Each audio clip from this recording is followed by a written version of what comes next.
warahmatullahi wabarakatuh. Hai teman-teman, perkenalkan nama saya Muhammad Fahri M. Saya perwakilan dari MTS Baitur Rahim Kolaka. Pada kesempatan kali ini, saya akan bawakan sebuah dongeng yang berjudul Kongga Aha, Asal-Usul Sungai Lame Kongga, karya Sri Elitasari. Pada suatu hari, ada sebuah negeri bernama Unenapo. Ketentraman dan kenyamanan di negeri itu terganggu oleh seekor burung raksasa yang hidup di pegunungan Watukila. Burung buas itu kerap ke ladang untuk memakan tanaman, binatang ternak, bahkan manusia pun menjadi mangsanya. Keadaan itu membuat seluruh rakyat di negeri itu menjadi ketakutan. Orang-orang menyebutnya burung Kongga. Wasasi, perempuan sakti mandraguna, segera bertindak. Ia memanggil Toono Motuo dengan menabuh tawa-tawano gong sakti miliknya.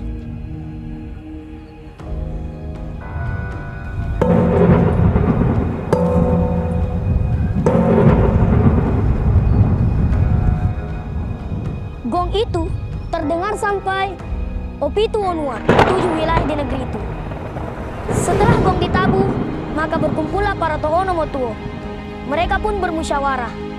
Wasasi menyampaikan bahwa ada seorang manusia keturunan Dewa Sangya bernama Larumbalangi dan kakak perempuannya bernama Wekoila. Wasasi sangat yakin bahwa Larumbalangi dapat mengatasi persoalan yang terjadi di negeri itu.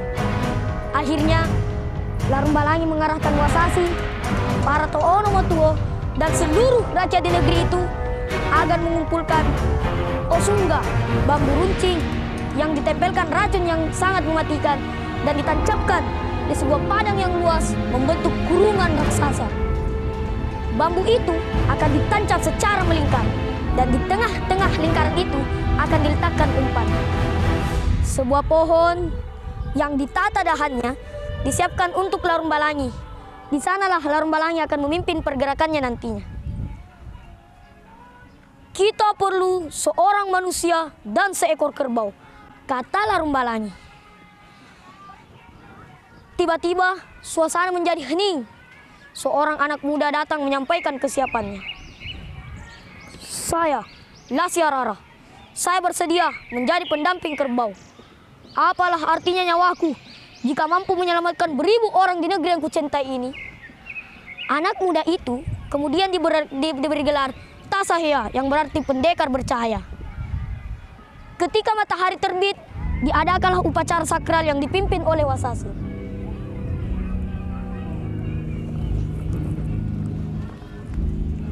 Oh Sangya, berikanlah kami perlindungan agar dapat mengalahkan Kongga. Juga berikanlah Tasahya kekuatan. Setelah upacara dilaksanakan, Wasasi memberikan Kasaiwula, tombak sakti berkait emas, kepada Tasahya. Ketika matahari mulai meninggi, semua mempersiapkan diri. Tiba-tiba, langit menjadi gelap. Bayangan Kongga menutupi cahaya di negeri Unenapo. Pada saat itulah, Larumbalangi berseru memerintahkan agar seluruh rakyat di negeri itu mengumpulkan alat bunyi-bunyiannya untuk menarik perhatian Kongga. Kongga pun terbang memutar searah jarum jam di atas kumpulan bambu yang melingkari Tasahya, kemudian menyerang Tasahya. Akhirnya, tombak sakti Tasahya membuat satu susukan. Ya, ya, ya, tepat di jantung Kongga. Ya. Larumbalangi kemudian memberikan 2 tusukan kerisnya tepat di mata Kongga. Ya, ya. Darah Kongga kemudian bercucuran melewati beberapa daerah di negeri Unenapo. Pomala, Kolono, Malili, Ulukalo, Wolasi, Asera, Lano Ulu, Amesio, dan Gunung Mandoke, dan akhirnya terjatuh di sebuah hulu sungai. Sungai tempat jatuhnya burung itu kemudian diberi nama Sungai Lame Kongga. Setelah kemenangan itu, para Toono Motuo bersepakat menyatukan daerah mereka menjadi sebuah kerajaan, Kerajaan Mekongga. Setelah seminggu berlalu, bangkai Kongga yang jatuh di hulu sungai mulai membusuk. ulat dan bangkai-bangkai mulai mencemari sungai. Muncullah bencana besar bagi seluruh rakyat di negeri Unenapo.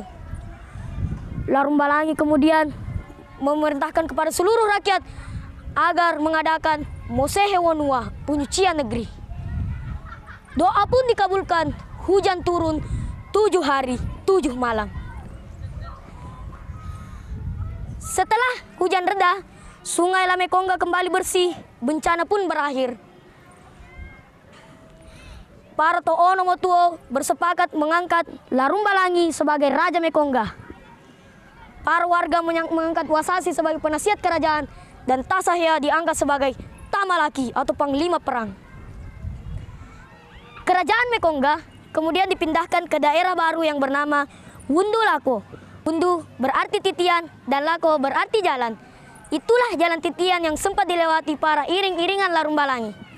Setelah selesai masa tugasnya, Larumbalangi pun menghilang dari negeri itu dan digantikan oleh putranya bernama Sangia Lako Nunggu untuk memerintahkan kerajaan Mekongga. Nah teman-teman, pesan moral yang dapat kita ambil dari dongeng ini adalah rasa cinta kita kepada tanah air, rasa kepahlawanan, bergotong royong, jujur dan amanah, serta rasa persatuan dan kesatuan. Terima kasih. Wassalamualaikum warahmatullahi wabarakatuh.